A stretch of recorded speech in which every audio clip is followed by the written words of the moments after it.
The large and small Magellanic Clouds. Nebulous bodies in the heavens, they have intrigued humankind for centuries. They acquired their name after Ferdinand Magellan's expedition circumnavigated the globe in the 16th century, and his crew used these cloud-like objects as aids to navigation. During the Age of Discovery, sailors relied on celestial bodies to reckon their own locations. The two heavenly clouds that attracted the attention of Magellan and his crew have fascinated people ever since. Recently, thanks to observations in the Southern Hemisphere using the most advanced telescopes, research on the Magellanic Clouds has taken a giant leap forward. The Magellanic Clouds turn out to be astonishing records of the very birth of the universe. They provide a unique opportunity for studying what happens close to us in the universe, and that actually tells us a lot of things about how the universe formed and how galaxies form. Astronomers throughout the world are eager to shed light on the Magellanic Clouds, hoping to reveal secrets about the earliest days of the universe. This program follows these stars on a journey of amazement and discovery.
What is the true character of the Magellanic Clouds? This has been a huge mystery since the Age of Discovery.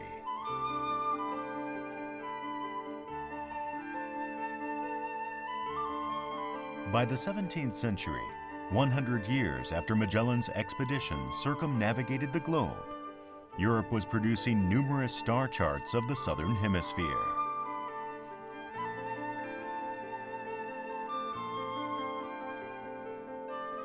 The constellations were pictured as various creatures: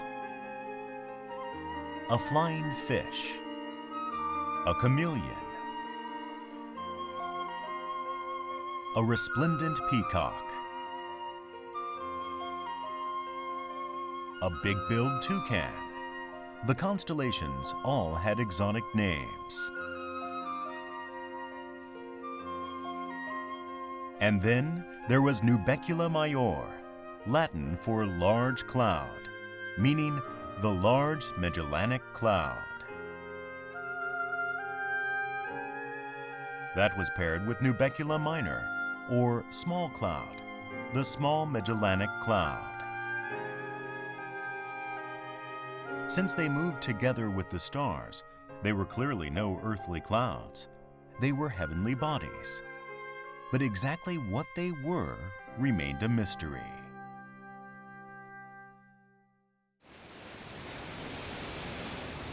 The first detailed research into the Magellanic Clouds began in the 1830s.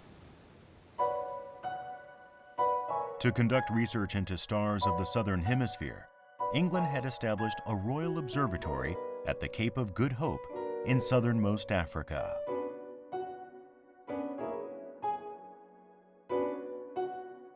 Astronomer John Herschel worked there for over 4 years.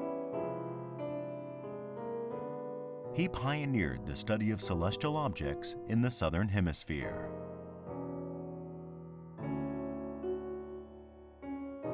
In 1847, Herschel published his findings in a 450-page report.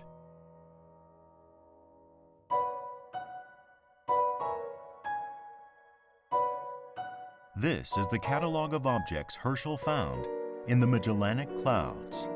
Some 1,000 items are listed. There are numerous records of nebulae and star clusters, similar to those visible within the Milky Way galaxy. Herschel clearly thought of the Magellanic Clouds as constituting a galaxy.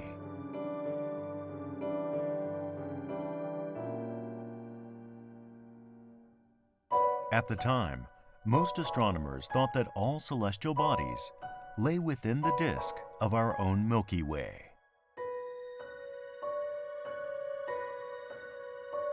Herschel thought that these rather indistinct and nebulous objects must be extragalactic celestial bodies.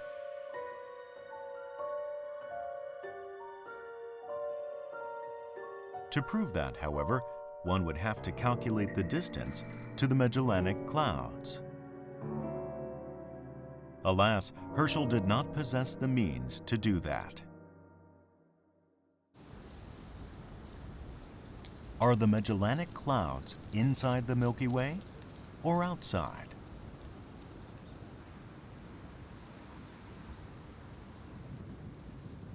An epoch-making discovery at Harvard University finally solved the riddle.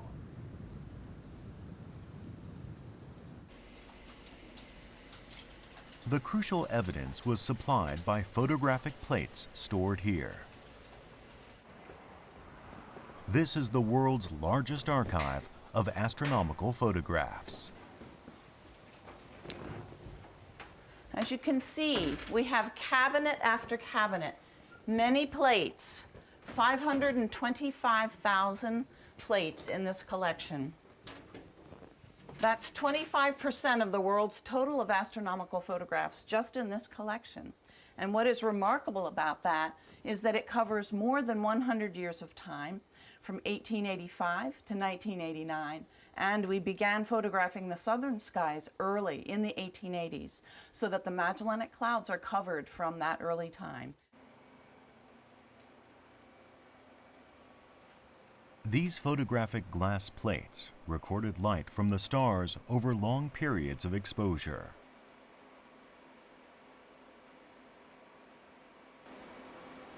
They enabled astronomers to capture not only what Herschel could see directly, but even far dimmer stars in the nebulae. Around the turn of the 20th century, the data etched on these glass plates were processed by a team of female analysts.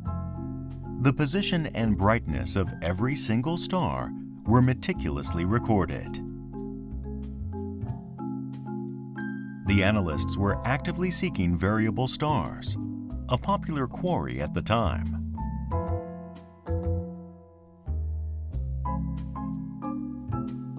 Variable stars are stars whose brightness fluctuates. Of particular interest were those whose brightness fluctuated in regular periods.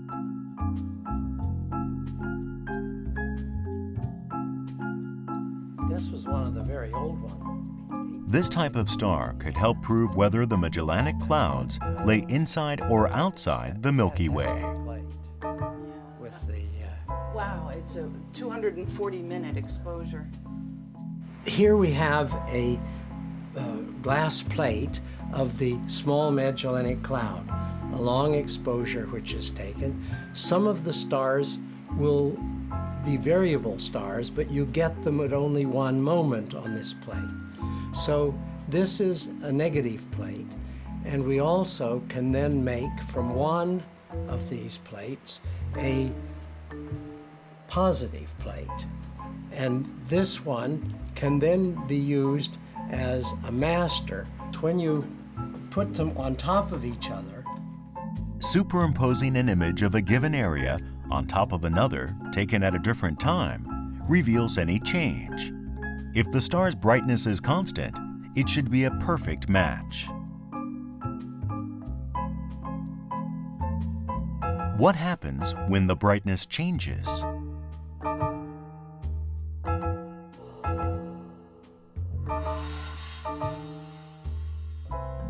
Since brightness is translated optically as size, any variability is immediately apparent.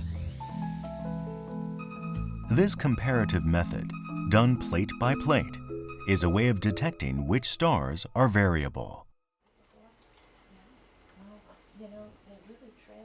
One of Harvard's female star analysts was Henrietta Leavitt, an astronomer later recognized for her analyses of variable stars.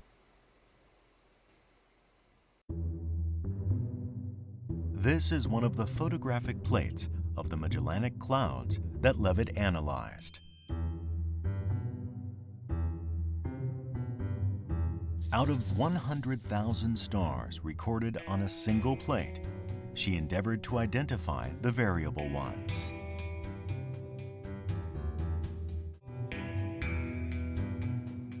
Harvard still has her handwritten logbook.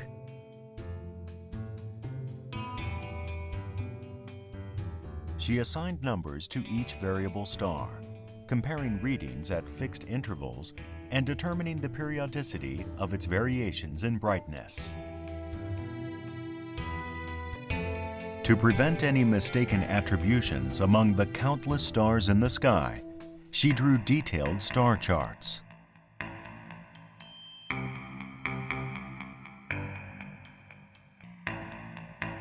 After 4 years of research, Leavitt published her study of 1,777 variable stars in the Magellanic Clouds.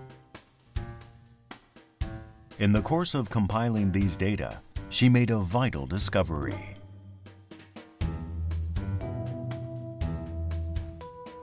She noticed that variable stars in the Magellanic Clouds with the same period had the same brightness, or luminosity. Compared with variable stars of the same periodicity within the Milky Way, the ones in the Magellanic Clouds appeared fainter. The fainter the star, the farther away it must be. In the late 1920s, after Leavitt had passed away, detailed analyses revealed that the Magellanic Clouds lie far outside the Milky Way.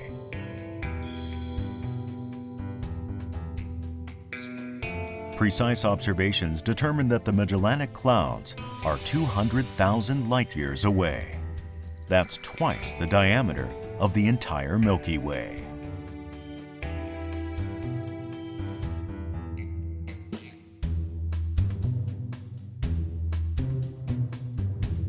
The Magellanic Clouds were definitely other galaxies lying outside the Milky Way.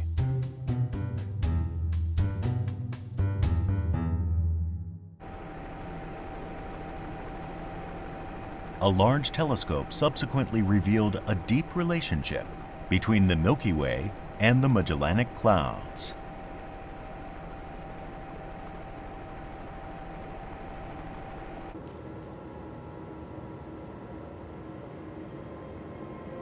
This is the 2.5-meter Hooker telescope at Mount Wilson.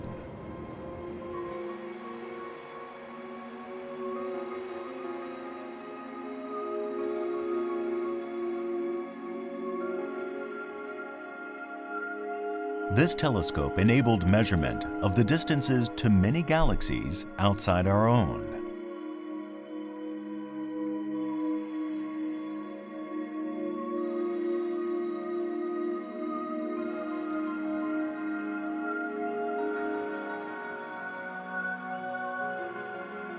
It revealed features of the Magellanic Clouds that differentiated them definitively from other galaxies.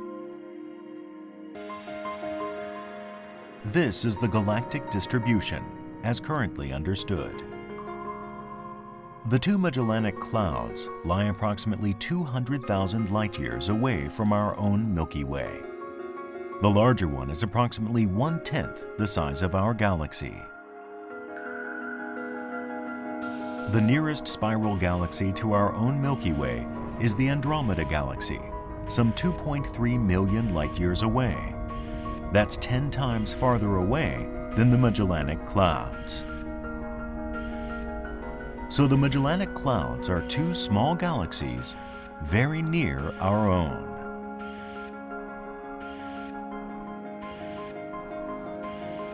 Edwin Hubble, the leading astronomer of his day, described the Magellanic System thus.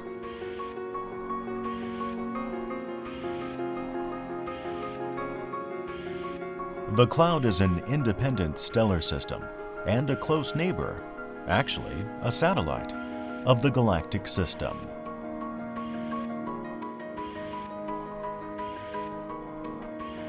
A satellite is a space object that is gravitationally attracted to another and orbits it, as the Moon does the Earth. Hubble thought that the Magellanic Clouds similarly orbit the Milky Way galaxy.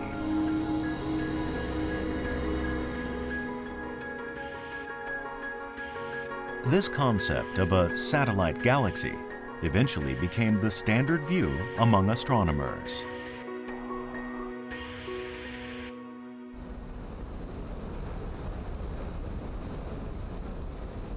A major discovery was made in the Southern Hemisphere, in Australia. The two Magellanic Clouds together make up a single gigantic space object. The discoverer was an Australian astronomer named Don Mathewson. If this object I discovered was actually visible, everyone would be astounded. It's an enormous arc of gas stretching right across the sky. In fact, it's more outstanding than the Milky Way galaxy. Mathewson's starting point was a research paper written by astronomers at Bell Laboratories in the United States.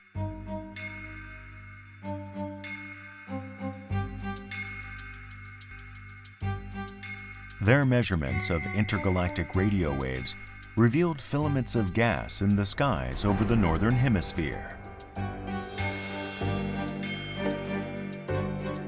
It was a rainy Sunday afternoon, and it was quite late, and I was just turning the pages of an astrophysical journal. I plotted their filament of gas, this sausage of gas, and I thought, well, let's extend that sausage a little bit, let's blow it up a little bit. So I drew a line on this polar graph paper, and I thought, gee, it passes through the large and small Magellanic Cloud. The line Mathewson extended into the Southern Hemisphere from the mystery gas mentioned in the article went right between the Magellanic Clouds.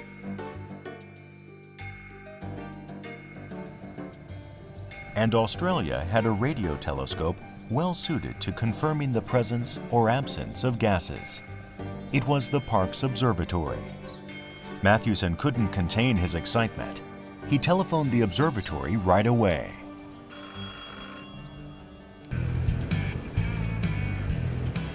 The very next morning, Mathewson jumped into his car and drove to the observatory.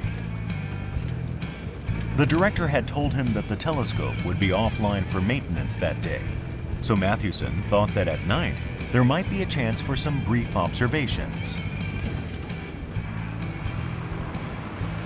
It took him 4 hours to drive to the Parkes Observatory.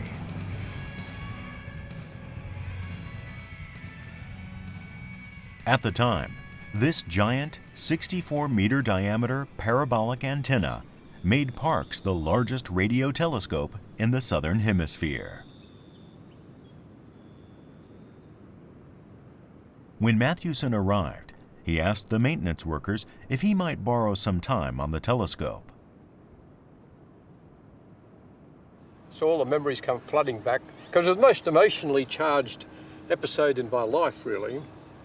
The discovery of the Magellanic Stream. Past 10 p.m. It was only after the maintenance staff had left for a late supper that Matthewson was able to use the telescope.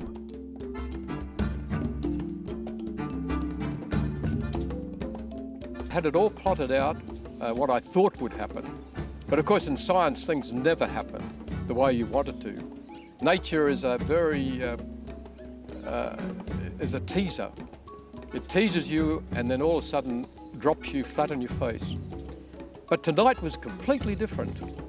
For the rest of the 3 or 4 hours that it took, every position that I looked at with the telescope came out to be the right velocity and the right intensity. When the telescope was pointed along the extrapolated path of the gas stream first noticed in the Northern Hemisphere, further traces of gas were found along the way. The gas trail seemed to be headed for the Magellanic Clouds.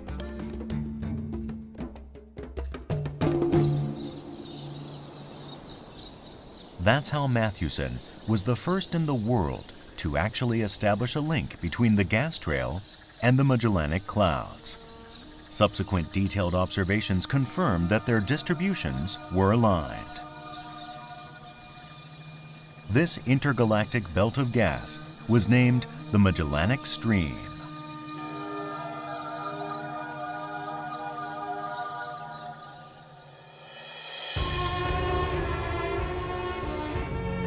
The Magellanic Stream is an extension of the same nebulae spotted by Ferdinand Magellan.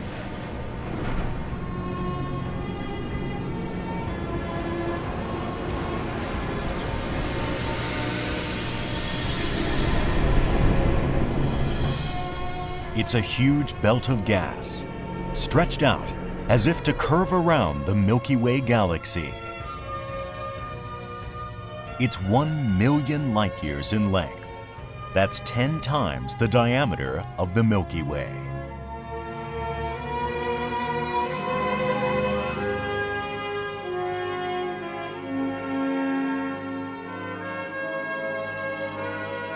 Like the contrail of a jet plane, the Magellanic Stream is proof that the Magellanic Clouds have passed that way.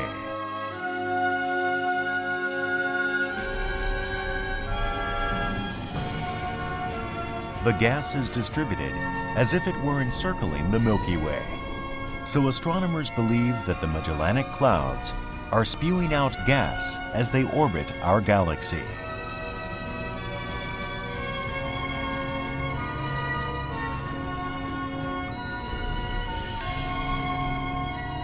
The Magellanic Clouds, galaxies with a gas trail longer than the diameter of our own galaxy.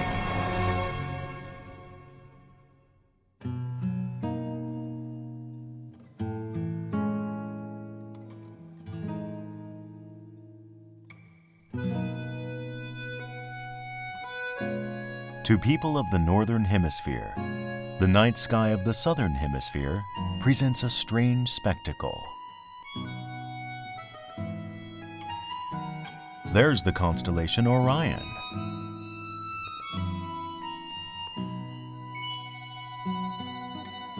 But it's upside down.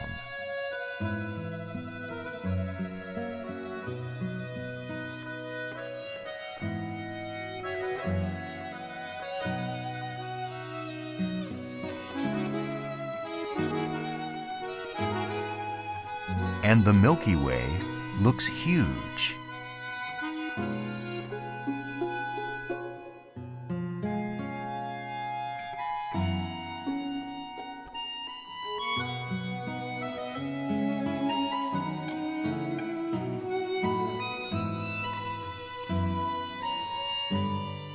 The exceptionally bright area is our galaxy's nucleus.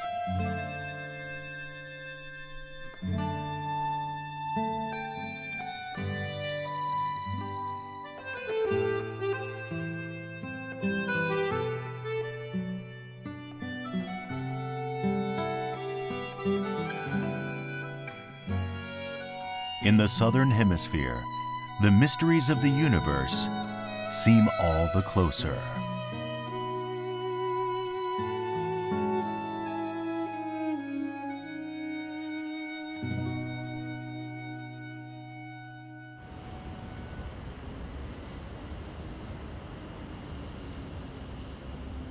This is Santiago, the capital of Chile. It's surrounded by 5,000-meter-high mountains.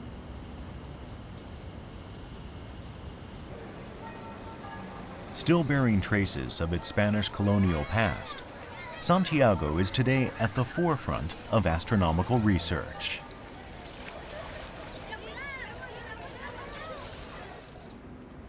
On the way to a green grocer's in a new part of town.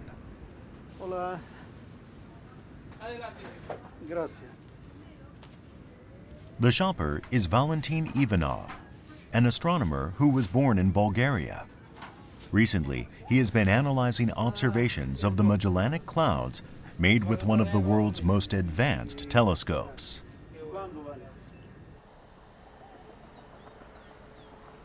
He is affiliated with the European Southern Observatory, known as ESO.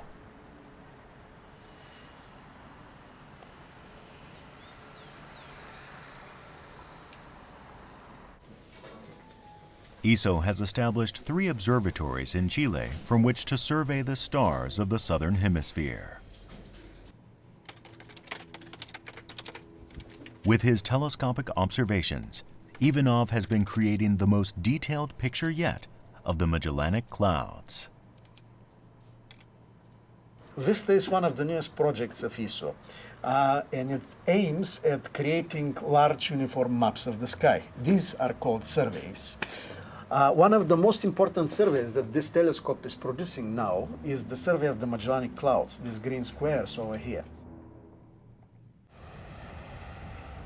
To produce a complete map of the Magellanic Clouds, Ivanov spends a total of 1/3 of every year at a mountaintop observatory.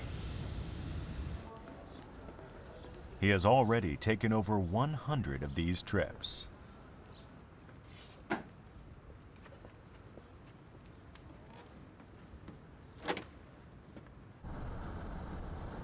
His destination is about 1,000 kilometers north of Santiago. It's in an arid zone that sees less than 10 millimeters of precipitation annually.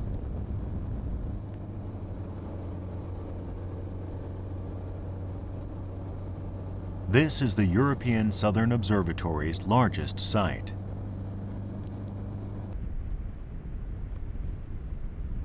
Seven telescopes are located on the mountaintop here, at an elevation of some 2,600 meters.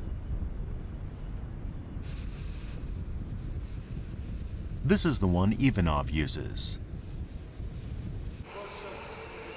It's a 4-meter aperture telescope called VISTA.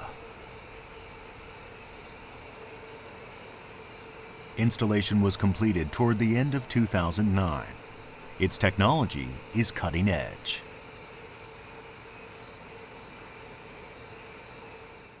VISTA is a special purpose-built telescope. Unlike other ESO telescopes, VISTA is designed to cover extremely large field of view in a single pointing.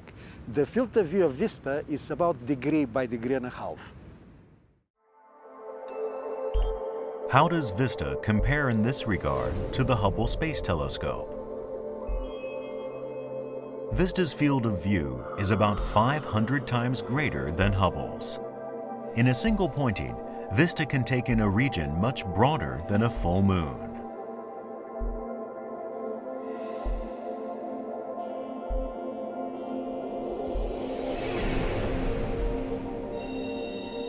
Ivanov and his VISTA team are attempting an exhaustive survey of the entire region containing both the small and large Magellanic Clouds and the bridge linking them. It's sundown. VISTA can now be engaged.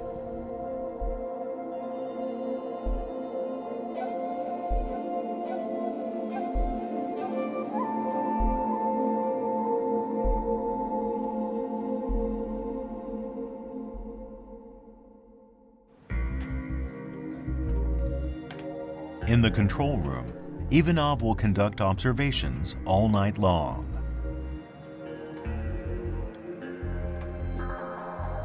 The display shows stars within the Magellanic Cloud system. The Vista Magellanic Cloud survey already completed a number of tiles, and the data are publicly available. These data contain a lot of interesting objects, like this giant H2 region called Tarantula. The Tarantula Nebula is an expanse of gas located within the Large Magellanic Cloud. It's 1,000 light-years across.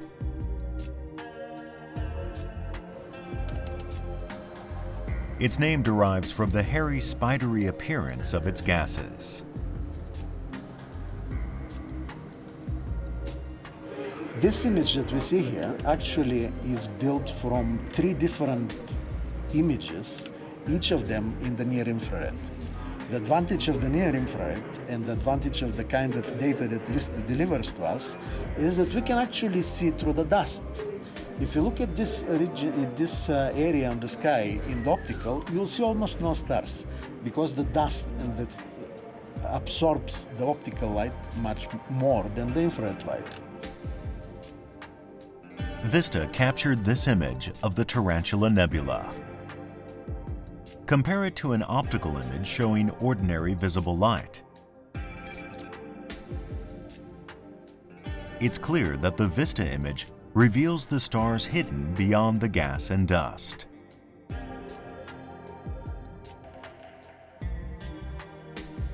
The Large Magellanic Cloud is said to contain as many as 20 billion stars. Vista captures them in stunning detail. Innumerable stars, nebulae, star clusters, countless points of light beyond the reach of ordinary optical telescopes, rendered here vividly and distinctly. Vista is continuing to survey the Magellanic Clouds at a level of detail unmatched by any other telescope.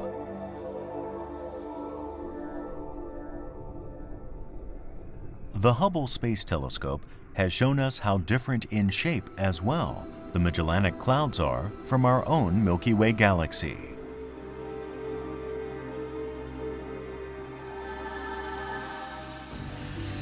This nebula, in a remote part of the Large Magellanic Cloud, shines with extraordinary luminosity. It's gigantic, more than 30 times the size of the Great Orion Nebula.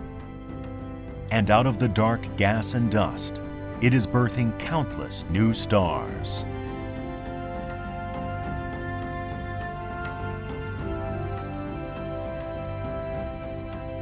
One region in the Large Magellanic Cloud is giving birth to more stars than any other region in the Milky Way. Here is just one portion. Newly born stars illuminate the surrounding gas. It looks like a cocoon.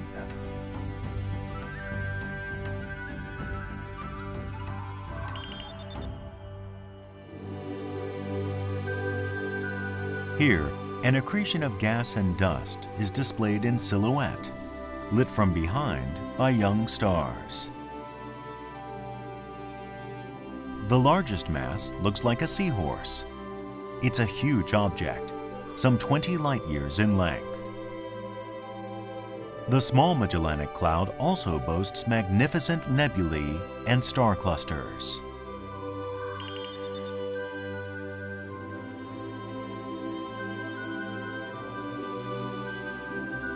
The explosive birth of 100,000 stars. The energy they put out is said to be 60 times that of the Great Orion Nebula.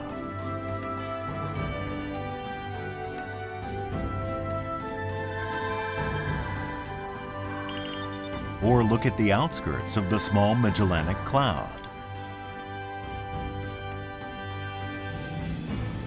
Innumerable young stars, born all in a group.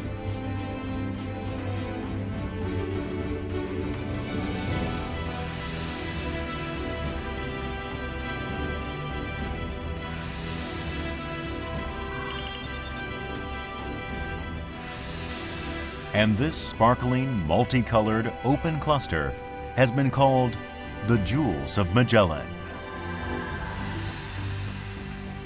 Even today, the Magellanic Clouds are far more prolific than the Milky Way in the production of new stars.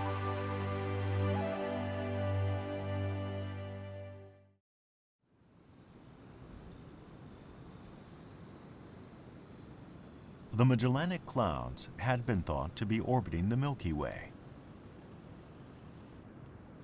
But recently, a great discovery was made in that regard. The discovery was made by Roland van der Merel.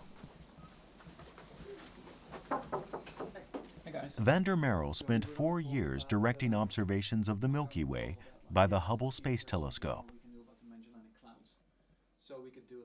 His goal was to determine the mass of our galaxy, and he found a way to use the Magellanic Clouds to do so.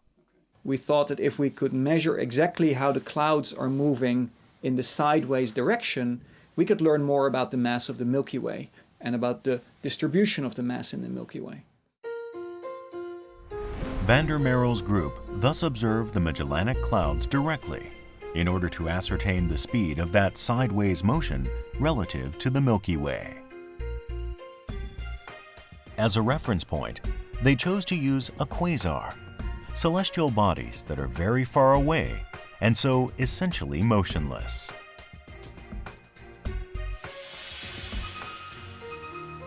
By using a quasar located beyond the Magellanic Clouds, as seen from Earth, they could measure the cloud's relative motion.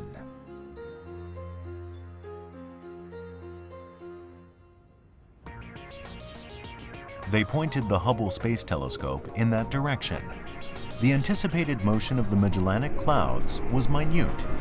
It is the equivalent of observing a 1 millimeter movement from 100 kilometers away. That was close to the limit of Hubble's powers of resolution. And then if you try this with a telescope on Earth, you run into several realistic problems with telescopes on Earth. For example, telescopes are subject to gravity. As the telescope moves, the gravity on the telescope is different, and the instrument distorts a little bit. And you see this in your images. The observations with Hubble continued for 4 years. Now, we cannot actually measure the motions of stars in the Magellanic. Van der Merel's group succeeded in obtaining data on 25 of the regions into which the Magellanic Clouds had been divided. After analyzing the results for a full year, they calculated that the Magellanic Clouds are moving at an incredible 378 kilometers per second, 1.36 million kilometers per hour.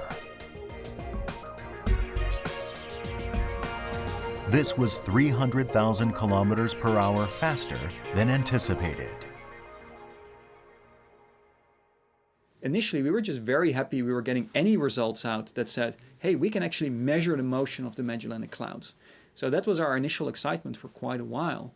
And it was clear we were doing it better than anyone else had done it before, but it wasn't immediately obvious what we were learning. To extract meaning from these speed calculations, computer simulations were conducted of the relative motion of the Milky Way galaxy and the Magellanic Clouds. The simulations were carried out at Harvard University. The movements of the Magellanic Clouds were minutely calculated, using the latest data on the size and mass of the Milky Way. This is the result. Contrary to expectations, the Magellanic Clouds do not orbit the Milky Way. Assuming the Milky Way is not unnaturally massive, the Magellanic Clouds will eventually fly off into deep space. I basically computed things like the escape speed, which refers to the speed that an object would need to have to escape the potential of the Milky Way at its distance, at its separation from the Milky Way. And for the basic model that I had initially started off with for the Milky Way, the LMC was sitting at the escape speed. So the orbit couldn't be anywhere close to what we thought before. So it was very normal for people to think for years that the Magellanic Clouds had been going around the Milky Way many times. Cortina realized that that couldn't be at that speed. They were going too fast. They were basically flying away from the Milky Way too fast, which means that probably they were just coming into the Milky Way for the very first time. And this was a very revolutionary thought. So the Magellanic Clouds are not satellite galaxies of the Milky Way after all.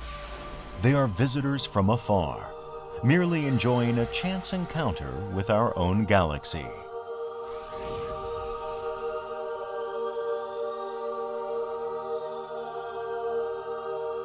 In a few billion years, they are fated to disappear into the furthest reaches of space, never to return.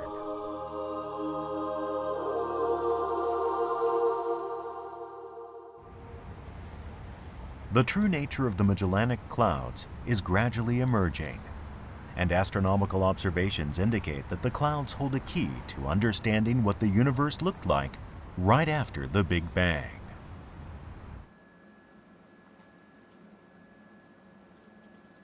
Paul Crowther is one of the scientists fascinated by the Magellanic Clouds.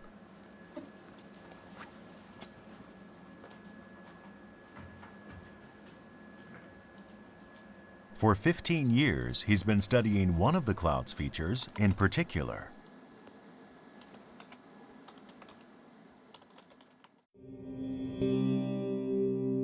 What's attracted his attention is the Tarantula Nebula. At its center, there's a place estimated to shine with the luminosity of 100 million of our suns.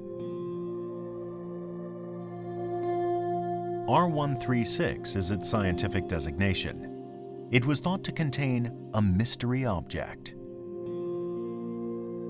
Crowther set out to find out what that was.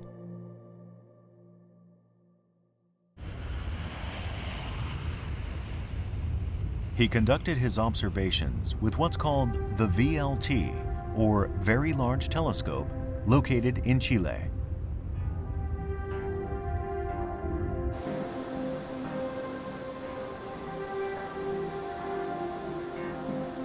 He pointed the VLT and its 8.2-meter diameter mirrors straight at R136 in the middle of the Magellanic Clouds.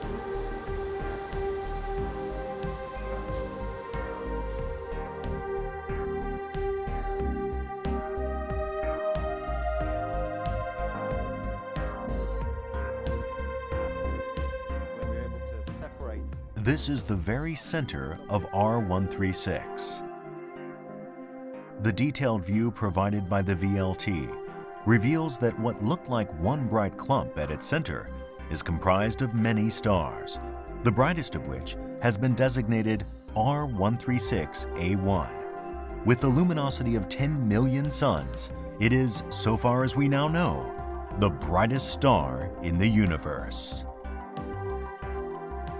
Crowther performed a spectral analysis of its light. The spectrum is kind of like the fingerprint of an object. It tells us what it's made of, it tells us how hot the gas is in the star. And so this actually is an infrared spectrum taken with a very large telescope of R136A1, and it reveals the presence of, for example, this is a line of helium-2, ionized helium, and this means the star is incredibly hot. Thanks to this analysis, Crowther was able to start profiling his mystery object.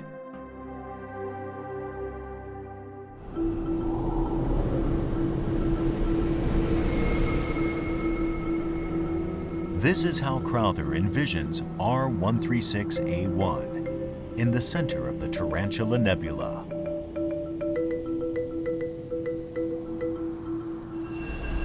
With surface temperatures reaching 55,000 degrees Celsius, it burns bright blue. When it was born, it had the mass of 300 of our suns.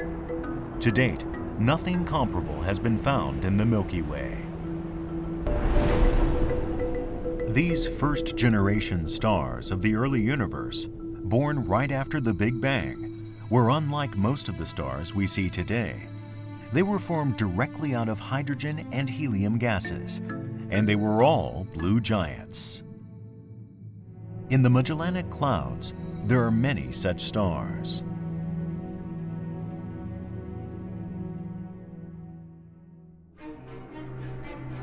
The Hubble Space Telescope has captured a number of ancient galaxies that contain these blue giant stars.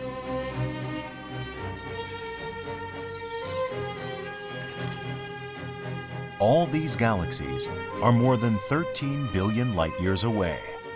So what we see now is how they looked 13 billion years ago. In other words, just moments after the universe was born.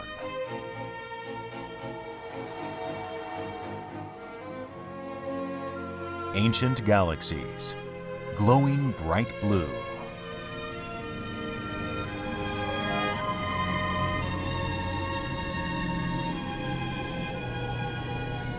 The sheer number of blue giant stars, similar to the one Crowther has been studying, is enough to impart a blue color to the galaxy as a whole.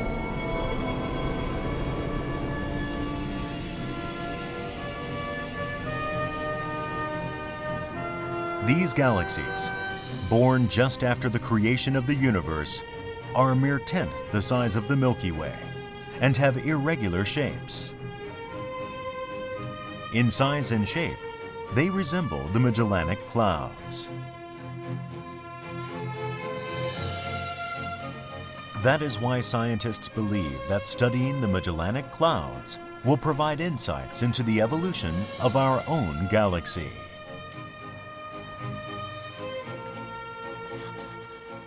Well, so the interesting thing here is that we've learned a lot about structure formation in the universe over the years. And in particular, what has been learned is that structure forms by smaller units coming together. So if you're a big galaxy like the Milky Way, you really started out as lots of little clumps that fell together over time. One scenario for the growth of the galaxy would go as follows. In the earliest stage of the universe, there were only small, irregular galaxies like the Magellanic Clouds. These small galaxies collided and merged repeatedly. In this way, so the theory goes, over the course of billions of years, larger galaxies like our Milky Way were formed. Van der Merel believes that the Magellanic Clouds are in fact holdovers from the earliest days of the universe, small galaxies that only now are brushing past our own larger galaxy. In the early universe, soon after the Big Bang, we believe this happened all the time. There were bits and pieces of galaxies falling together to form the first real galaxies that then later grew over time.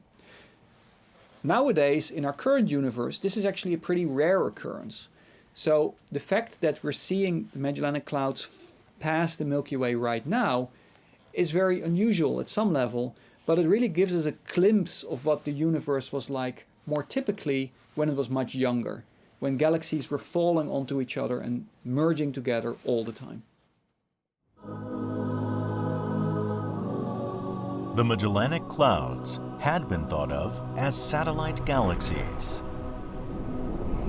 But it turns out that they are actually leftovers from the very beginnings of the universe. Small galaxies linked together, spewing a plume of gases behind them as they rush past us.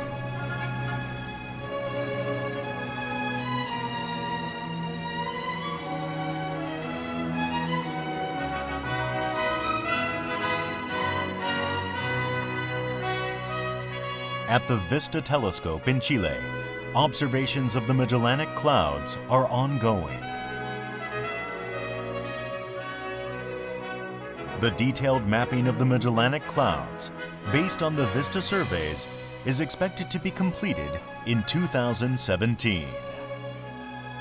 Vista is continuing the observations of the Magellanic Clouds, and we are extremely lucky to have this exciting in mysterious galaxy next to us, because it has been a wonderful playground for astronomers for more than a century now, couple of centuries, and I'm sure it will help us to reveal many more secrets. The origins of the universe, the birth of the galaxies.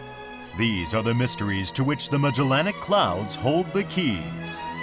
As humanity peers into the southern night skies, that quest will continue.